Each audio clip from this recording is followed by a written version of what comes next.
The offer was simple enough. Spend the night in the cemetery and I'd get paid. It sounded absurd, of course, but I was desperate for cash. My phone bill was overdue, and I had already burned through the little savings I had left. So, when a local ghost hunting company put out an ad for a haunting experiment at the old cemetery on the outskirts of town, I figured, why not? It seemed like it could be an easy gig. Who wouldn't want to spend a night in a spooky cemetery for some extra cash? Besides, I'd heard the rumors. They were just that, rumors, nothing to take seriously. The cemetery itself was as old as the town, established in the 1800s, and it had always had a reputation. The locals spoke of strange occurrences and eerie sightings, but it seemed like something everyone simply accepted. If the graveyard had history, then it had a few ghosts, right? Nothing that couldn't be brushed off with a laugh. I arrived at the cemetery just as the sun was dipping below the horizon, casting long, slanted shadows over the tombstones.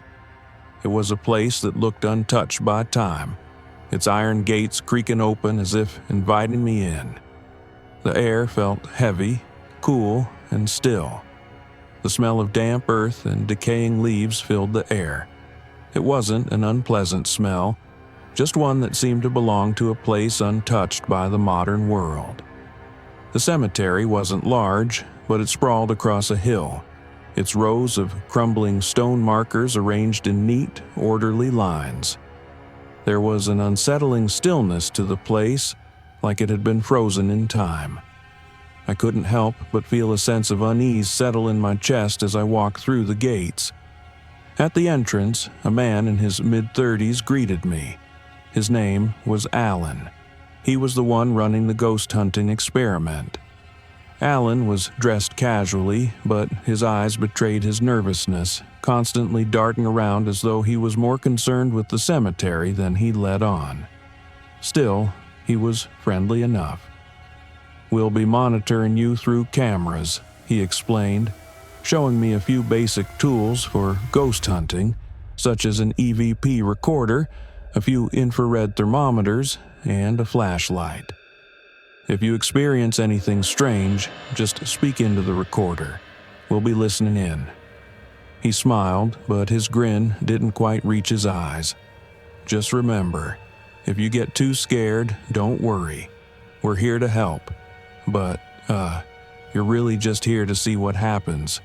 It's all part of the experiment." I nodded, trying to sound more confident than I felt. Sure, I wasn't really scared, but something about the atmosphere of the place was beginning to wear on me. Alan handed me a small radio and wished me luck before heading back to his van, where the rest of the crew was set up. I was alone now, standing at the foot of the hill that led to the main part of the cemetery. As I made my way further into the graveyard, the air grew cooler, and I couldn't shake the sense of being watched.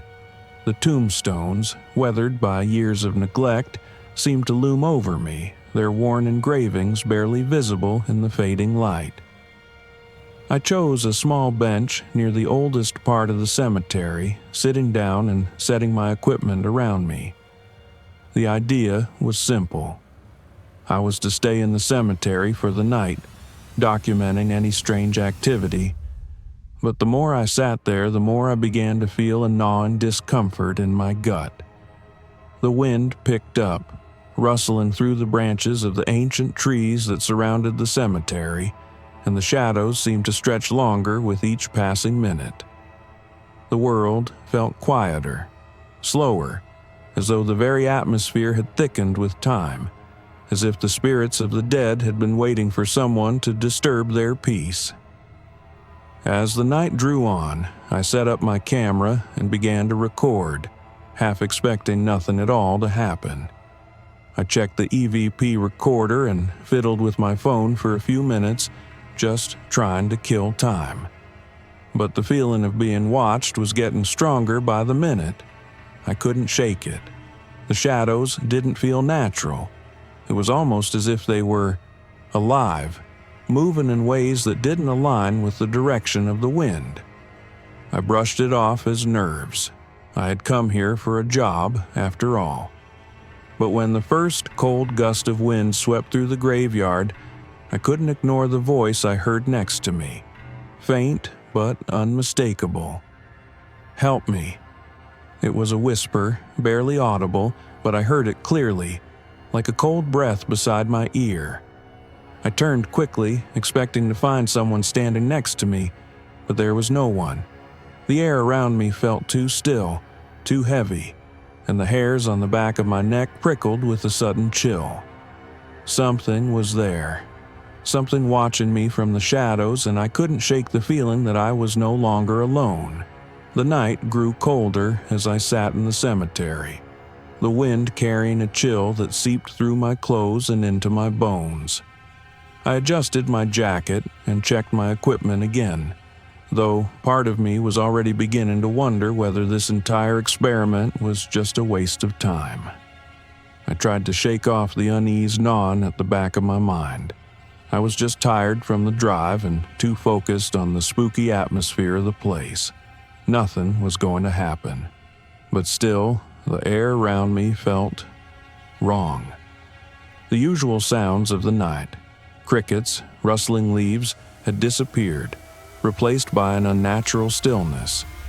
The only noise was the occasional rustle of wind through the trees, and that eerie whisper of "help me" I'd heard earlier still hung in the back of my mind, like a faint echo I couldn't shake. I glanced over at the nearest tombstones, wondering if it was just my imagination or if something had indeed moved among them. The shadows stretched unnaturally, shifting in the dim light from the lantern I had set on the ground. Each time I turned my head, the darkness seemed to grow deeper, thicker. I stood up to check my equipment again, hoping that the distraction would settle my nerves. The EVP recorder blinked red, signaling it was recording. I made my way toward one of the older sections of the graveyard, drawn to a particularly tall, cracked tombstone. As I walked, I couldn't help but feel the sensation that I was being followed. Every time I glanced behind me, I expected to see someone standing in the distance, but the graveyard remained empty. Still, the sense of being watched gnawed at me. I couldn't explain it, but the air had shifted. It felt like the cemetery wasn't just a place of rest, it was a place of presence. The dead had not left. After a while, I grew frustrated. There was nothing here. No voices, no movement, no signs of anything supernatural. I decided to sit down again, but this time I kept my eyes focused on the area around me, just in case something unusual happened. It had been quiet for some time, and I was starting to think I'd just been spooked by the legends. I sat down on the bench next to a large oak tree, pulling the collar of my jacket up to shield my neck from the cold, and let out a long breath. I hadn't been sitting for long when the sensation of being watched returned, stronger than ever. This time, I didn't try to dismiss it. Something was definitely there. A movement in my peripheral vision caught my attention. Something shifted in the darkness. A shadow. It wasn't natural. The way it moved, the way it shifted with an almost liquid quality, made my skin crawl. My breath hitched. The shadow had taken shape. It wasn't a trick of the light. It wasn't the wind. It was someone, something moving toward me. I jumped up from the bench, the hair on the back of my neck standing on end. My heart pounded in my chest as I reached for my flashlight. But as I swung the beam toward the shadow, it was gone. Nothing. The graveyard was empty. The shadows in the trees swayed in the breeze, their movements almost comforting compared to the unnatural presence I had just felt. I paused, my pulse racing, scanning the area around me with my flashlight. There was no sign of anything. I had to be imagining it. I had to be. But as I stood there, the hairs on my arms prickled again. the feeling of being watched suffocating me. A gust of wind stirred the branches of the oak tree above me, and the leaves rustled like whispers. That's when I heard it. A faint, unmistakable sound, barely audible at first, but there. Footsteps. I swung my flashlight to the direction of the sound, but there was nothing. No one. Just the moonlight flickering through the trees. I stood there, frozen, my breath coming in shallow gasps. The footsteps were closer now, no longer faint. They were clear, deliberate. I turned again, my mind racing, trying to convince myself it was some animal, a raccoon or a fox maybe. But the rhythm, the pacing of the steps, was too human. "Hello?" I called out, my voice shaky. "Is someone there?" Silence. And then, just as the wind started to pick up, the footsteps stopped. A cold shiver ran down my spine. I felt something, someone, close, standing behind me. I didn't dare turn around. I couldn't. I stood there in the stillness, the only sound my own breathing, ragged and sharp in the night air. And then I heard it. A whisper. "Help me." It came from directly behind me. The voice was faint, crackling like a distant radio, but I could hear it as if someone had spoken right into my ear. My heart skipped a beat. I whipped around, my flashlight beam cutting through the air, but there was nothing. The graveyard was still, the trees swaying gently in the wind. "Who's there?" I called out, my voice barely more than a whisper now. There was no answer. The flashlight trembled in my hand as I scanned the gravestones. A thick fog had started to roll in, obscuring the edges of the cemetery. The temperature had dropped further, and I could see my breath fogging in front of me. The mist curled around the tombstones as though it was alive, moving through the graveyard, pushing against my legs like an invisible hand. The air felt wrong, heavy, thick, as if something was pushing against me, suffocating me, drawing me closer to something I couldn't see. I couldn't stay here any longer. I had to leave. I backed toward the main path, looking over my shoulder every few seconds, expecting to see a figure emerge from the fog. But there was nothing. As I made my way toward the exit, the whisper came again. This time, it was louder, more distinct. "Help me." I turned, the flashlight beam landing on a fresh grave near the back of the cemetery. The mist around it seemed to swirl, more dense, and I could barely make out the name etched into the stone. Victor Wren. I stumbled back, my heart pounding, as the realization hit me.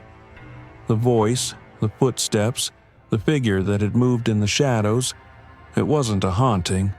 It wasn't just some old, restless spirit. It was the spirit of someone who had been buried here, someone who wanted to be remembered. And, somehow, I had awakened them. The air in the cemetery had become thick with something I couldn't name. I stood there in the stillness, trying to shake the lingering sensation that the ground beneath my feet wasn't as solid as it should be. The tombstones loomed over me like silent sentinels, their jagged edges and weathered inscriptions casting long shadows in the pale moonlight. The fog was thicker now, swirling around my ankles like fingers reaching up from the earth itself. I could feel them, something moving around me. The wind had died down, leaving behind an eerie silence that was punctuated only by the occasional rustling of the leaves in the trees. The whispering voices, faint at first, had started again, this time more insistent. They were coming from all directions, floating on the cool air like ghosts that refused to be forgotten. "Help me." It came from the left, just beyond the row of graves. I whipped my head around, but there was nothing. Just the mist, the moonlight, and the silence. The ground beneath my boots felt soft, almost alive, as though it were shifting with each step I took. I took a deep breath and started walking toward the source of the sound, moving as steadily as I could, though every instinct inside me screamed to turn back, to run out of the cemetery and never look back. But something was drawing me in. Something about the voice felt familiar. It felt like it needed to be heard. As I moved deeper into the graveyard, I noticed something unusual. The temperature had dropped significantly, so much so that I could see my breath puffing in front of me like fog. The mist swirled with each step I took, and the shadows seemed to stretch longer, reaching out in unnatural ways. I had been to this cemetery dozens of times before, but tonight it was different. The shadows began to take form. At first, it was just the usual flicker of the trees moving in the breeze, but soon the shadows began to shift more deliberately. They grew in size, twisting into elongated, human-like shapes. My heart raced as I walked deeper into the mist, trying to stay focused, to ignore the chill creeping up my spine. The figures in the shadows seemed to grow clearer with every step, their forms flickering in and out of existence like they were made of smoke.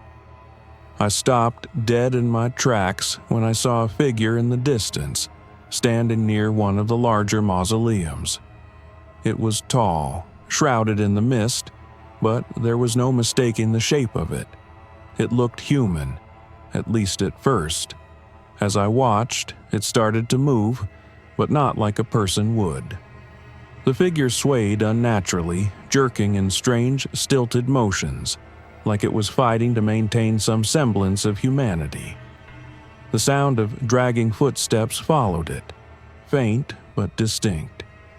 I swallowed hard and took a hesitant step forward, but before I could move any closer, the figure disappeared into the mist, vanishing like smoke. My breath caught in my throat. Was it real, or was my mind playing tricks on me in the heavy fog? I didn't know, but I couldn't deny the unease that gripped me, the feeling that I was not alone in this graveyard. The air felt too thick, like something was pressing in from all sides, suffocating me. I felt like I was standing at the edge of something I wasn't meant to see, like a secret the earth itself was hiding. Suddenly, I felt a coldness, colder than the night air, rush past me. It was a sharp, icy gust that seemed to come from nowhere, and as it passed, I heard a distinct whisper right by my ear. "Help me. I am trapped." I froze, my blood running cold as the whisper seemed to vibrate through my bones. The voice wasn't the same as before. This one was different, darker, more desperate, as if it had been calling out for help for far too long. I glanced around, my heart racing. The shadows were no longer subtle. They were moving, shifting toward me, encroaching on my space, growing closer with every passing second. The graveyard that had seemed so peaceful before now felt like a prison. Every tombstone, every monument seemed to close in on me, their features twisting in ways that didn't make sense. The moonlight that had once illuminated the grounds now seemed to grow dimmer, swallowed by the darkness surrounding me. My legs felt heavy as I took a step back, and that's when I heard it. The scraping sound, the unmistakable sound of something dragging across the earth. I turned in a panic, and my flashlight flickered as I shined it toward the source of the sound. The beam of light landed on a gravestone, but nothing appeared to be there. But the sound continued. It was coming from beneath the ground. My pulse quickened, and I instinctively took another step back. The ground under my feet felt different now, softer, as though something beneath the surface was shifting, moving. The scraping grew louder, closer, and the shadows seemed to solidify, taking shape in the periphery of my vision. Figures began to emerge from the mist, shapes of people long dead, their forms distorted, barely human, their faces obscured by the darkness. I could hear their voices now, more than one. They weren't just whispers anymore. They were screams. "We are trapped here. Help us." I backed away, my feet stumbling over uneven ground, but I couldn't move fast enough. The graveyard seemed to close in around me, the shadows stretching to reach me. The ground shifted beneath my boots as I tripped over a small stone, falling to the damp earth. I scrambled to my feet, my heart racing.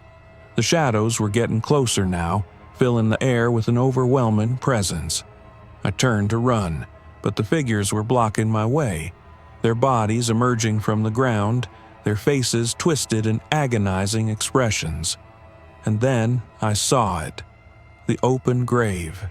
A freshly dug hole just a few feet away from where I'd fallen. I had no idea how it had appeared, but I knew. I wasn't supposed to see it. I needed to get out. The cemetery was no longer just a resting place for the dead. It was a place of trapping, and something had just found me. The moonlight had grown cold, casting a strange, silvery hue over the cemetery as I stumbled back, desperate to escape the horrifying sight of the open grave. The ground beneath me seemed alive, shifting with every step I took. My heart pounded in my chest as I backed away, trying to distance myself from the twisted figures that emerged from the shadows. The voices grew louder, more frantic, echoing through my mind. "Help us. Release us. You're the one." I couldn't tell which direction to run. Everywhere I turned, the shadows followed, creeping toward me, their forms growing darker, more tangible. The spirits of the past guests, trapped in this forsaken place, were reaching for me, pulling me into their eternal grip. The chilling cold of their presence seemed to press against my skin, and I realized that I wasn't just seeing these figures. I was feeling them. Their sadness, their anger, their desperation. My mind raced, trying to make sense of it all. I remembered Mrs. Harper's words from earlier. The spirits can never leave. They're trapped here, bound to the land by an old curse. But why was I being drawn into it? Why had I come to this cursed place where the past refused to rest and the dead were still so very alive? I had to know more. I couldn't fight what was happening without understanding what had happened before. I turned and bolted toward the nearby mausoleum, the largest structure in the cemetery. It stood like a sentinel at the far end of the grounds, a grand stone building adorned with intricate carvings and a large iron door. I reached the door, breathing heavily, and turned the handle. It creaked open, revealing the darkness inside. The smell of damp stone and aged wood filled the air. I stepped inside, not sure what I expected to find, but desperate for any answers. The mausoleum was colder than the rest of the cemetery, as though it had been untouched by sunlight for centuries. The walls were lined with old, faded portraits and memorial plaques, each one commemorating a long-dead individual. But it wasn't the plaques that caught my attention. It was the large central table, draped in thick layers of dust. Beneath the dust were books, old journals, and other artifacts. The table had clearly been used for some purpose, but what? I wiped away the dust and picked up the nearest journal, its leather cover cracked with age. The pages inside were yellowed, and the ink was smudged in places, but it was still legible. I began to read, my eyes scanning over the words that seemed to have been written by someone desperate. The journal was written by the cemetery's original caretaker, a man named Thomas Wren. As I read, the horror of the place began to unfold before me. Wren had been tasked with maintaining the cemetery in its early days, but he had grown increasingly obsessed with the idea that the dead were not truly at rest. He believed they could still communicate with the living, that the line between life and death wasn't as clear as it seemed. Wren's obsession had only deepened after the first death in the cemetery, a woman named Elizabeth Blackwell, whose grave lay within the mausoleum. According to the journal, Wren had made several attempts to reach out to her spirit, using rituals and incantations to try to communicate with her. But something had gone horribly wrong. "The rituals have changed her," one of the journal entries read. "She's no longer the woman she was. She knows something far beyond my understanding. She keeps calling to me, calling me to join her, but I cannot. I am not ready to die." But Wren had continued. His experiments grew more dangerous and the rituals more frequent. And soon, others began to die in the cemetery. Wren's own entries began to show signs of madness. He spoke of voices in the walls, of shadows in the graveyard that moved, of an ancient evil that had awoken beneath the earth. He believed that by continuing his experiments, he could open the gateway to the other side, that he could reach beyond the veil and control the spirits that had been trapped there. "The spirits are restless," one entry concluded. "They are waiting for me to finish what I've started. There is no turning back now. I can feel the power growing within the cemetery. It is alive, and soon I will be able to speak to the dead in ways that no one has ever done before. They will not be able to resist me." As I closed the journal, a sense of dread settled in my chest. Wren's descent into madness, his desire to break through the barrier between the living and the dead. It had brought them here. It had caused the spirits to remain trapped in this cemetery, unable to find peace, unable to move on. The curse Wren had unleashed had become an eternal prison, and now, it seemed, I had unwittingly become a part of it. The shadows outside the mausoleum grew darker, more distinct. I turned to leave, but the door slammed shut behind me, the heavy bang echoing through the stone room. I tried to push the door open, but it wouldn't budge. The air grew colder, and the voices began to rise again, louder this time, more urgent. "You must help us. We are trapped." I stumbled backward, my pulse racing as I tried to make sense of everything. The spirits, Wren's actions had bound them to this place. The shadows weren't just shadows. They were his creations, and they had been feeding off the fear and torment of those who had come here. The door groaned as if something behind it was pushing against it, but then it gave way. I rushed outside, gasping for air, but the cemetery felt alive, more alive than ever. The voices surrounded me, their whispers now maddening, but I couldn't stay. I had to leave. I had to break the curse, or I would be trapped here forever, like so many others before me. I ran toward the gates, my breath coming in ragged gasps. As I reached the iron bars, I looked back, at the mausoleum, at the graves, at the spirits that were still trapped in this cursed place. The windows of the cemetery, those eyes watching from every corner, seemed to follow me. And I knew then, without a doubt, that the curse was never truly over. I ran. The cemetery stretched endlessly before me, its iron gates looming like a barrier that promised escape, if I could just get through them. But the ground seemed to shift beneath my feet, as though the earth itself was pulling me back. The night had become unnaturally still, the only sound my hurried footsteps as I desperately pressed toward the exit. As I neared the gates, a horrible realization gripped me. The cemetery wasn't letting me leave.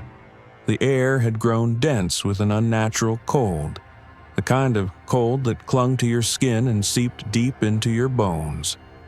The weight of something unseen pressed in on me from all sides, tightening around my chest and making it harder to breathe. Every step I took felt heavier than the last, and no matter how fast I moved, the gates seemed to be just out of reach. I stumbled, my feet dragging against the ground, and I looked up, only to see the fog swirling around me, closing in from every angle. The mist had thickened, creeping over the graves like a living thing. The cemetery had swallowed me whole, and I realized too late that there was no escape. The voices, those faint whispers I'd heard earlier, grew louder. But now they weren't whispers, they were screams. Not the kind of screams you would expect from the living, but the tortured, agonized cries of souls trapped between worlds. They were crying out in pain, their voices merging into a cacophony of despair that reverberated through my mind. "Help us. We are trapped. You have to free us." I pressed my hands to my ears, trying to block out the noise, but it didn't help. The voices were inside my head now, overwhelming my thoughts, demanding my attention. They were calling for me, beckoning me into the heart of the cemetery, and I knew, with a cold certainty, that if I followed them, I would be lost forever. I turned toward the gates again, willing them to open, to give me an escape, but the iron bars remained fixed in place, as if they were welded shut by some unseen force. I tugged at them in vain, my hands raw from the effort, but they didn't budge. And that's when I felt it, the presence behind me. At first, it was just a faint chill in the air, like someone standing too close, but as I turned, it grew stronger, a crushing weight that seemed to press down on me from every direction. The shadows in the cemetery, those dark, flickering shapes that I had seen from the corner of my eye, were now moving toward me. They were closing in, swirling like a storm, and within them, I could make out faint, human shapes. The figures emerged from the mist. At first, they were just shadows, indistinct, but as they moved closer, their features became clearer. Haggard, skeletal faces, their eyes hollow and dark, their mouths twisted in expressions of eternal suffering. They were the spirits of the cemetery, the ones that had been trapped here for so long, waiting for someone to free them, or perhaps for someone to join them. "You can't escape us." The voice was not a whisper this time. It was a deep, guttural growl that seemed to emanate from the very walls of the cemetery. The shadows reached out, their hands grasping at the air, pulling themselves closer to me, each step bringing them nearer. I backed away, my legs shaking with fear. The figures in front of me seemed to grow larger, their forms becoming more distinct, more solid. And then I saw them, the clowns. They were standing at the edges of the cemetery, their painted faces twisted into grotesque masks of agony. They weren't performing anymore. They were watching me, their eyes unblinking, their smiles frozen in place as if they were waiting for something. Waiting for me. The figures closed in, the air thick with their presence. I could feel them surrounding me, their cold hands brushing against my skin, their eyes never leaving mine. I wanted to scream, to run, but my legs felt like lead, as though the cemetery itself was holding me in place. The ground beneath me seemed to soften, and I could feel the earth shifting, as though it were reaching up to claim me. The clowns moved forward, their bodies jerking unnaturally, as if they were being pulled toward me. Their painted faces didn't hold the mirth they once had. They were twisted, contorted in expressions of pain, of madness. The shadows around them seemed to extend, as if they were becoming one with the figures, wrapping them in a cloak of darkness that made them seem larger, more imposing. I had to act. I had to break free. But how? The gate was locked, the spirits were closing in, and the clowns were almost upon me. My breath came in short, ragged gasps as I tried to think, tried to focus through the haze of fear. And then I remembered the journal that Mrs. Harper had shown me, the one that spoke of the curse, of the rituals that had begun this nightmare. The spirits, the clowns, they were all part of something that had been set into motion long ago, something that couldn't be undone by force alone. I had to confront it. I had to end it. I turned toward the mausoleum, the place where it all started, the place where Ren had bound the spirits to the land, where the curse had been forged. If I could break the seal, break the bond between the spirits and the house, maybe I could free them, and myself. I took a deep breath, pushing past the suffocating weight of the spirits around me. The clowns followed, but I didn't look back. I couldn't. I ran toward the mausoleum, my feet pounding against the ground, the figures in pursuit, their whispers growing louder, their hands grasping at my clothes, my skin. I reached the doors of the mausoleum and shoved them open with all my strength. Inside, the air was thick with the stench of decay, the walls lined with faded memorials. But I didn't stop to look at them. I went straight for the altar, the source of the curse. And there, waiting for me, was the heart of the mansion. I stood at the altar, my heart racing, my breath shallow as I stared at the dark stone that sat at the center of the room. The air was suffocating, thick with a coldness that seemed to come from the very earth beneath my feet. The clowns were close now, their laughter twisted, low and guttural as they closed in on me from all sides. The shadows, too, were pressing in, growing more defined with every passing moment. Their long, dark arms reached out toward me, fingers twitching with anticipation. But I couldn't focus on them. I had to focus on the altar, on the heart of the curse. The altar was a simple stone slab, worn smooth with age, but there was something unsettling about it. The air around it seemed to hum with an unnatural energy. The faint glow from the moon outside filtered through the cracked windows, casting eerie shadows across the room. But it wasn't just the light that made the air feel charged. It was the sense of something watching me, something that had been waiting for me to come here, to this very spot. I reached out, my fingers trembling, and gently placed my hand on the stone.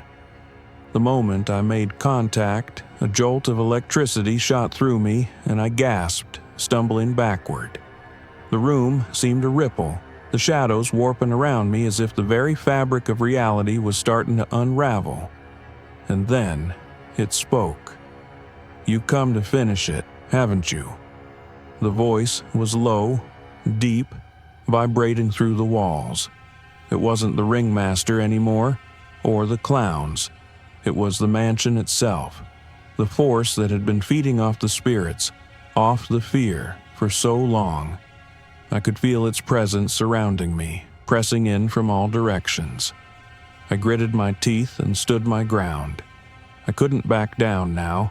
I had to finish what I had started, to put an end to this nightmare once and for all. "I won't let you win," I said, my voice shaky but determined. "I'm closing the door." The shadows laughed, twisted, disjointed cackles that echoed in my ears. I turned toward the mausoleum door, but it slammed shut with a deafening boom, trapping me inside. The air grew colder still, and I could see my breath fogging in front of me. "You can't escape. You belong to us now." The voice rumbled, and the shadows closed in on me, their forms undulating like liquid, bending and stretching unnaturally. I could feel the presence of the spirits, their cold hands reaching for me, their eyes burning with anger and desperation. They were trapped, bound to this place by Ren's cursed rituals, and they were taking their anger out on me. But I couldn't let them pull me in. I had to focus. I grabbed the small, old pendant around my neck, the one that Mrs. Harper had given me when I first arrived. It was said to be a symbol of protection, something to keep the spirits at bay. But now, it felt like the last thing standing between me and total despair. With shaken hands, I held it up, the small charm glowing faintly in the dark. I closed my eyes and whispered a prayer, one I had never believed in until now, one I had no idea would work, but I had no other choice. Please, let me finish this. Let me close the gate. For a long moment, nothing happened. The shadows pressed in and the voices grew louder, more frantic. But then, as if in response to my plea, the pendant grew warm. The warmth spread through my fingers, up my arms, until it filled my chest with a steady, comforting light. The shadows recoiled, their form flickering like a dying flame. The figures, the spirits, stopped their advance, their eyes wide in disbelief. "No," the voice rumbled as if the mansion itself had felt the light. "You can't close it. You can't shut us out." But the pendant's glow only intensified. The coldness in the room seemed to vanish, replaced by a warmth that burned away the darkness. The air became lighter, and the oppressive presence that had haunted the mansion began to lift, as though the very walls were sighing in relief. The spirits, now more human than they had been, began to fade, their forms dissolving into the air. The clowns, too, were losing their grip on reality, their painted faces cracking and peeling like masks being discarded. The darkness in the room began to recede, swirling away from the altar like smoke. I held the pendant out one last time, its light now blinding, and the door to the mausoleum cracked open, the force of it sending a gust of wind through the room.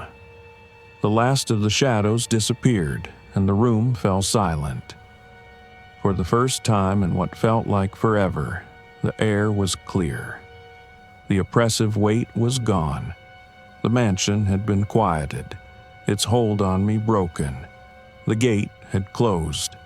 I stumbled toward the door, still reeling from the intensity of the moment. As I stepped into the fresh air outside the mausoleum, the weight of what had happened crashed down on me. I had faced the spirits, I had faced the mansion itself, and I had won.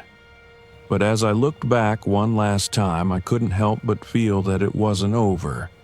The mansion, the spirits, the shadows, they were all part of something ancient, something that couldn't truly be destroyed.